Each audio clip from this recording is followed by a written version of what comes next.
Hi, everybody. I'm Dr. Duke. Welcome to another episode of I'm Right. I'm really grateful to have with me today an old friend, Hal Shurtleff, a great patriot. Hal, welcome to the program. Well, Duke, thanks for having me back on.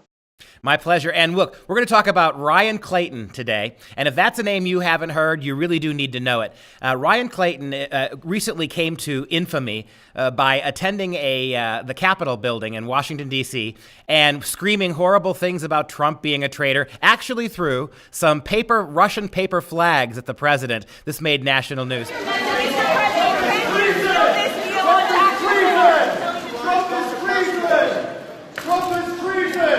This president conspired with the agents of the Russian government to steal an election. We should be talking about treason in Congress, not about taxmen. Ryan Clayton from Americanists. Hal, tell us a little bit about the incident, and then tell us what we should know about Ryan Clayton. Well, it's interesting. I heard the story that somebody was arrested at the nation's capital, and the minute I heard the story that he was throwing Russian flags, I said, it must be Ryan Clayton. Now, Ryan is he now leads a group called America Take Action or something like that, something that started up very recently. And back at this past winter, he was at CPAC handing out Russian flags to the attendees. And when I heard about that, I says, well, this guy's an interesting fellow. Ryan Clayton used to work for Cenk Uygur.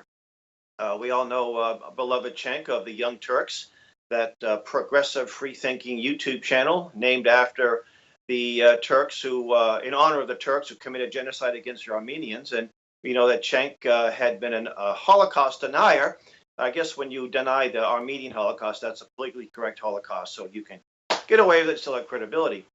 But Ryan Clayton was the executive director for Wolfpack, which was an organization set up by Cenk Uygur for the purpose of an Article 5 convention.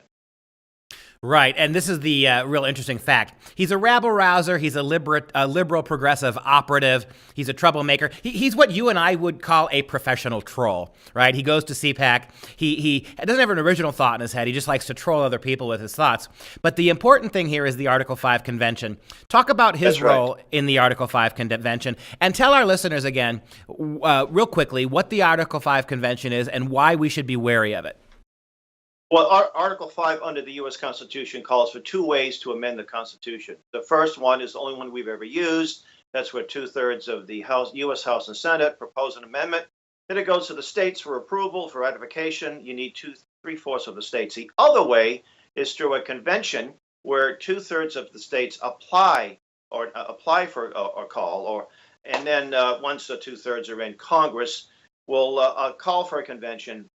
And there are lots of problems with this one because, first off, the climate we're in today, we're probably as so much conflict. It would be the worst time to do it. Not only that, but there's absolutely no way you could control an Article 5 convention. See, the term runaway has been used, and people who support would say, oh, that can't be done. But when you read Article 5, all it says that the purpose of this convention is to propose amendments. It doesn't say specific amendments, like, for example, a balanced budget amendment or an amendment or a group of type of amendments. Like Convention of States has their resolution to read something to the effect that they want to have amendments that will limit the federal government, that sort of thing. But it can't be done. And even a balanced budget amendment, gee, it sounds really nice when you first hear about it, but there's no guarantee that such an amendment like this would actually balance the budget because there's escape clauses in all the proposed amendments I've seen in time of war and national emergency. So they go ahead and pass this amendment. They've just made the concept of national emergency constitutional. Right now, it's not in the Constitution, and there's nothing there about increasing the taxes. I mean, if we have a Federal Reserve that simply prints money, say, oh, okay, well, we have to balance the budget. We'll just print out more money. So these quick fixes aren't the way to go. Well, interesting. This latest drive for an Article 5 convention, I think, is the most powerful and most well-funded. But back in 2011, there was an event at Harvard University, September. It was hosted by Larry Lessig, who was a far-left professor, former Obama advisor, and there's a video out there where he's at a function and he's mocking Christianity. So that's the caliber. And the other man is a man named Mark Meckler. Mark Meckler at that time was the head of the National Tea Party Patriots, somebody that's arrived on the scene in a very short time. And I happened to attend that event. I was there with media credentials the second day. We weren't allowed to videotape or interview anybody inside the school, the law school. But outside, I actually caught Cenk Uygur and Larry Lessig. They were interviewing. And I didn't know who Cenk was. I didn't know the name, but I knew who Lessig was. And I videotaped their conversation where Cenk is saying, boy, that first convention we had in 1787, that was a runaway. And wouldn't it be great to have another one? And Lessig is laughing and said, yes, let's have more runaway conventions. So when the first time I met Ryan Clayton, he was testifying on behalf of an Article 5 resolution in the state of New Hampshire. He's very well groomed and had a nice suit, very professional looking. And he got up there, and I testified before he did. And so I wasn't able to counter, unfortunately. But we won the day. They ended up rescinding or killing all the applications at this point. He said that it's a conspiracy theory, the idea of a runaway convention. Well, his founder is actually, not only does he want one, he's laughing about it. He's hoping for one. And I believe it's actually on the Wolfpack. If you go to the Wolfpack website, you can actually find the video. But I have it on the Camp Constitution YouTube channel. It's only like 2.5, 3 minutes. So Ryan was interesting too. Ryan doesn't like to make he doesn't like the name George Soros when you make the connection to George Soros. And I testified, and they were talking about what they're advocating. Wolfpack is something they're calling the 28th Amendment. They want to repeal a Supreme Court decision that dealt with the Political Action Committee, and they start their own, Citizens United. So they say keep the money out of politics, and corporations aren't people, et cetera, et cetera. Anyway, I mentioned that they're so concerned about big money in politics. And when I testified, I said, well, we got big money on this issue. I said, you've got groups like ALEC, American Legislative Exchange Council, which is very well funded. And you got Wolfpack, and they seem to have a lot of money too. I said, we should get big money out of the Article 5. And I made reference to George Soros. And they took exception to that. And I guess it was 2 years ago in Massachusetts, in Boston, I was testifying there. And he came up and he threatened to sue me. He thought I was an attorney. I said, boy, how you offend me like that, calling me an attorney. But I said, hey, go ahead, do your worst. You're going to sue me, go ahead, sue me. But the connection to Soros is through the media consortium, the Young Turks. Some people, and I know a friend of mine, Robert Brown, out in the western part of the country, he's bumped into well.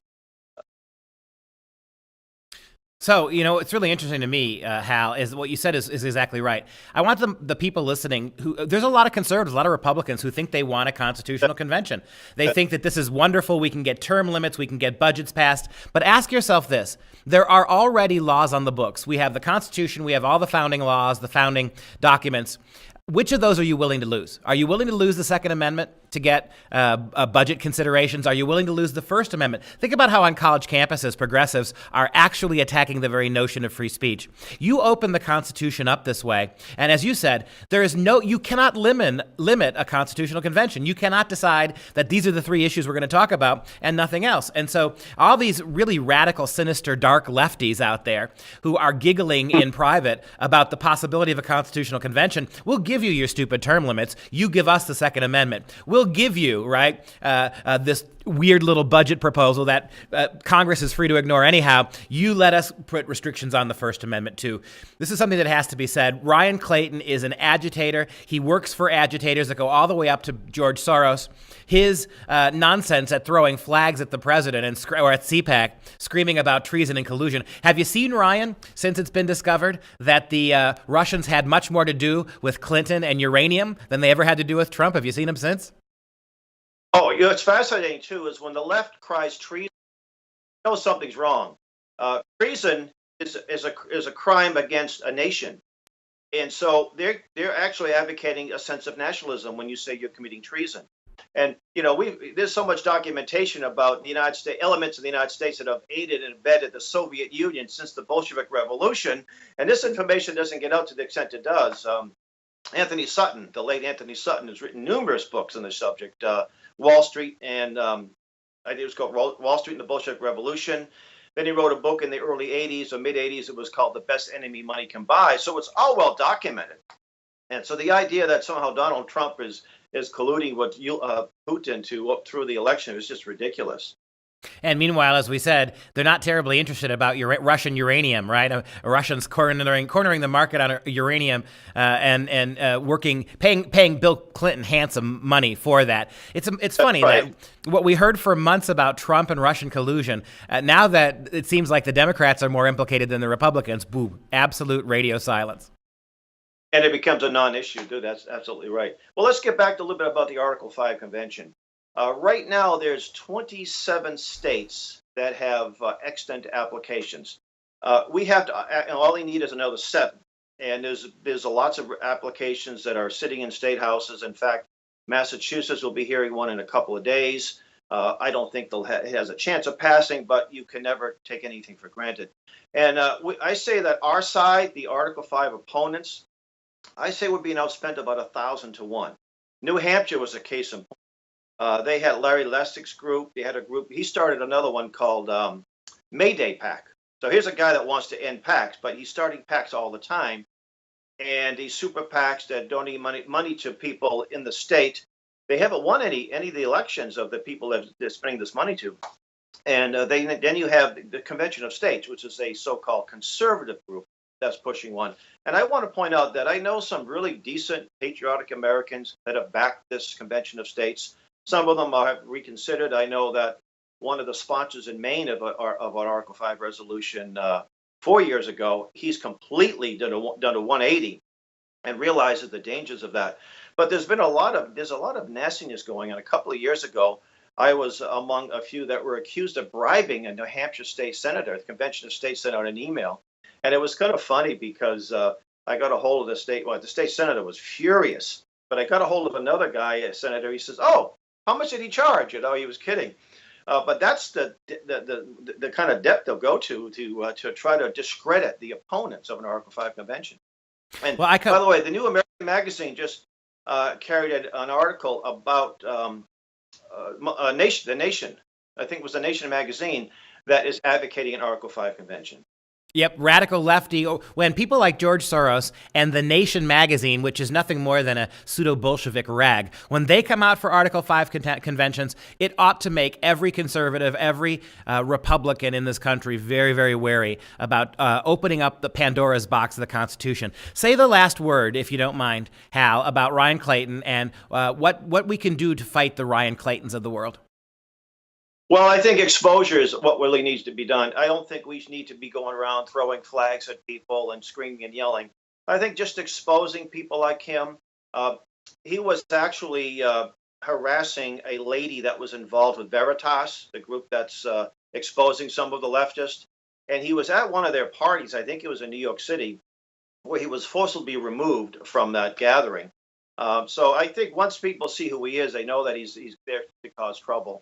But that's not the way we're going to. The way we're going to win this is through educating and informing people to get them to have an appreciation of our nation's organic documents, to obviously listen to you and the Freedom Project education and get involved in groups like Camp Constitution. As we know, Constitution is the solution. Hal, thank you so much for being with us today, and we'll have you back on soon. All right. Thank you so much. God bless. If you enjoyed this video and all of our videos, please consider a tax-deductible donation so we can keep the whole thing free for you. I'm Dr. Duke. Thanks for watching.